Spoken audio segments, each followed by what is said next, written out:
የሚቆጭ ነገር አለ የሚጸጽት? በቦክስ በመምታት የፊት ለፊት 3 ኢትዮጵያውያን አርቲስቶች ሴት ልጅን ማሰቃየታቸውና ሴት ልጅ ላይ ጥቃት መፈጸማቸውን አላቆሙም።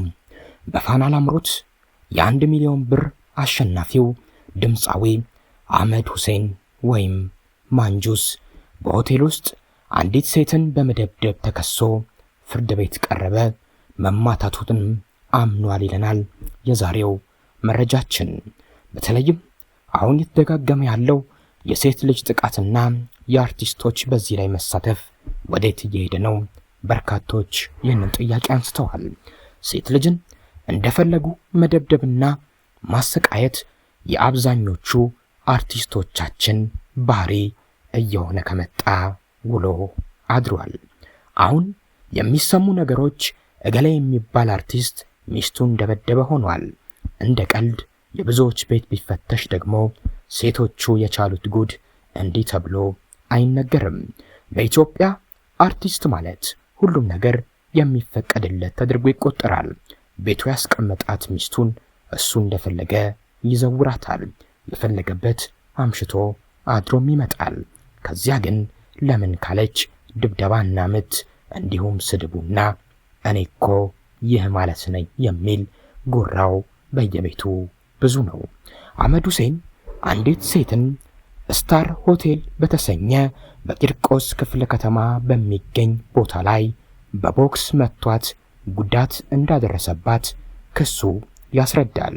አህመድ ሁሴንም ጉዳዩን በእርቅ በሽምግልና ለመፍታት እየሞከረ እንደሆነ ለፍርድ ቤቱ አስረድቷል።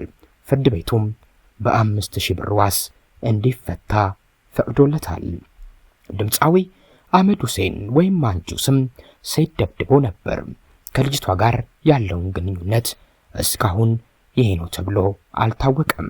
ነገር ግን ጉዳዩ የተከሰተው በሆቴል ውስጥ መሆኑ መዘንጋት የለበትም። ሆቴል ውስጥ ድብደባው እንደተፈጸመ ክሱ ያስረዳልና አህመድ ሁሴን ባለትዳርና የልጅ አባት ጭምር ነው። ባለትዳር ሆኖ ከዚች ሴት ጋር ሆቴል ውስጥ መገኘቱ በራሱ ጥያቄ የሚያስነሳ ነው። ሴት ልጅ ላይ እጅ ማንሳት ደግሞ አህመድ ሁሴን መጥቼበታለሁ፣ ፈጥሮኛል፣ አሳድጎኛል፣ ተንከባክቦኛል፣ ቀርጾኛል ከሚለው የወሎ ማህበረሰብ እጅግ የተወገዘና የማይታሰብ ነው፣ ነውርም ጭምር። በፍቅር ሀገር ወንዱ ሴቱ ቀርቶ ሃይማኖቶች እኩል በሚኖሩበት ሀገር የመጣው ማንጁስ እጁን ሴት ላይ ለማንሳት ምንም አልገደበውም፣ ምንም አልያዘውም። ብዙዎቹ አርቲስቶች ለክብራቸው ለዝናቸው መጨነቅ ካቆሙ ቆይተዋል። በቅርቡ አንድ አርቲስት ታዋቂ ሰው አዋቂ የሚመስለን ብዙዎች ነን፣ ታዋቂ ሁሉ አዋቂ አይደለም ማለቱ እውነት እንደሆነ እነዚህ ክስተቶች በግልጽ ያሳያሉ። እንደፈለጉ ይሆናሉ አርቲስቶች፣ ለክብራቸውም ለዝናቸውም አይጨነቁም። በዚህ አጋጣሚ ሴቶቹም ከአርቲስቶች ጋር ለመታየት የማያረጉት ጥረት እንደሌለ የአደባባይ ሀቅ ነው። በዙሪያችን ከምናውቃቸው ሰዎች የምንሰማው ነው። ሴቶች ከአርቲስቶች ጋር መታየት፣ ከአርቲስቶች ጋር መዝናናት፣ ከአርቲስቶች ጋር መሆን እንደ ትልቅ ነገር ቆጥረውት ይንቀሳቀሳሉ። ቢሆንም ሴት ልጅ ላይ እጅም ማንሳት ወንድ አያስብልም። አንዳንዱማ ሴትም መምታት ጀብድ ይመስለዋል። ሴት ልጅን በመምታትና በመበደል የሚያገኙት ደስታ ምን እንደሆነ ባይገባም ከቀን ወደ ቀን ግን ሴቶች ላይ የደረሰ እየመጣ ያለው በደልና ጭቆና ግን በጣም አሳሳቢ ደረጃ ላይ ይገኛል።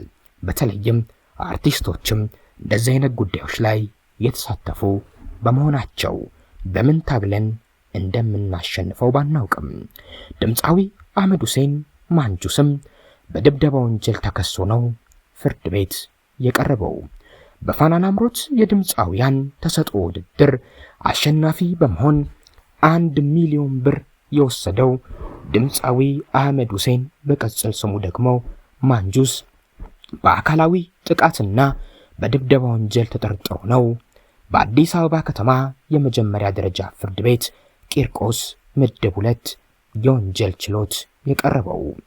አቃቤ ሕግ ለችሎቱ ባቀረበው የክስ መዝገብ ላይ እንዳለው ተከሳሹ የካቲት 22 ቀን 2018 ዓመተ ምህረት ከቀኑ 12 ሰዓት ከ10 ገደማ በቂርቆስ ክፍለ ከተማ ወረዳ 2 ልዩ ስሙ ስታር ሆቴል በሚባለው ሆቴል ውስጥ አንዲትን ግለሰብ በቀኝ እጁ በቦክስ በመምታት በሰውነቷና በጤኗ ላይ ጉዳት አድርሷል በሚል ነው የወንጀል ክስ የመሰረተበት። ይህ ከጥቂት ወራት በፊት ማለት ነው። ተከሳሹ ድምፃዊ አህመድ ሁሴን በችሎቱ ተገኝቶ ነበር። በሰጠው ቃልም የክስ መጥሪያው የደረሰው በቅርቡ እንደሆነ በመግለጽ ከጠበቃው ጋርም በቂ ምክክር ለማድረግና ጉዳዩንም በእርቅ ለመጨረስ ጥረት እያደረገ በመሆኑ ተለዋጭ ቀጠሮ እንዲሰጠው ጠይቋል። ይህን ማለት አህመድ ሁሴን ማንጁስ ልጅቷን እንደመታት አምኗል ማለት ነው። አቃቢ ሕግ በበኩሉ የእርቅ ሂደቱን እንደማይቃወም ገልጾ ሆኖም የክስ መጥሪያውም ቀደም ብሎ ስለደረሰው ተከሳሹ የእምነት ክህደት ቃሉን እንዲሰጥ ጠይቋል። ጠበቃው ይህንን የእርቅ ሂደትን አልተቃረነም። የግራና ቀኙን ክርክር ያደመጠው ፍርድ ቤቱ ታዲያ ተከሳሹን አህመድ ሁሴን ማንጁስን በ5000 ብር ዋስትና ከእስር እንዲፈታ አዟል። እንዲሁም መዝገቡንም መርምሮ ውሳኔ ለመስጠትም ለመጋቢት 29 ቀን 2018 ዓ.ም ተለዋጭ ቀጠሮ ሰጥቷል። ድምፃዊ አህመድ ሁሴን ማንጁስ ባለፈው ዓመት አልጣሽ የተሰኘ የመጀመሪያ አልበሙን ማውጣቱ አይዘነጋም። አሁን ታዲያ ሴት ልጅን በመደብደብ በሕግ ቁጥጥር ስር ውሎ ፍርድ ቤት ቀርቦ ፍርድ ቤትም በ5000 ብር ዋስ ለቆታል። እነዚህ አርቲስቶቻችን የሰው ዓይን የሰው ትኩረት የሚወስዱ ሰዎች እነሱን አርያ ምሳሌ የሚያደርጉ የእነሱን ሙዚቃ እየሰሙ የሚደሰቱ ትልቅ ቦታ የሚሰጧቸው አርቲስቶች በሕይወታቸው ምን አይነት መልክ ምን አይነት የሕይወት አኗኗር ዘይቤ ሊኖራቸው ይገባል? ታዋቂ ስለሆኑ ብቻ አዋቂ አይደሉም። ግብረ ገብነት የጎደላቸው ከሚዛናዊነትና ከመልካም አስተሳሰብና ከአርቆ ሐሳቢነትም ገሸሽ ያሉ ብዙ አላዋቂ ታዋቂ አርቲስቶች አሉ። በሴቶች ላይ እየደረሰ ያለው ጥቃት ደግሞ እንደዚሁ ችላ ሊባል አይገባም። በርካቶች አርቲስቶች ሴቶች ላይ እንደፈለጉ ሲሆኑ እንደፈለጉ ሲደበድቡና እንዲሁም ከዛ ከፍ ያለ ነገርን ሲያስከትሉ ተዉ ያላቸው እረፉ ያላቸው ሰው የለም። አሁን እየተሰሙ ባሉ መረጃዎች አህመድ ሁሴን ማንጁስ ከዚህ ሴት ጋር በእርቅ ወይም በሽምግልና የመጨረስ ዕድሉ ሰፊ ነው። ነገር ግን ነገስ በሴቶች ላይ የሚደርሰው ጥቃት መቼ ነው የሚቆመው? በተለይም በታዋቂ ሰዎች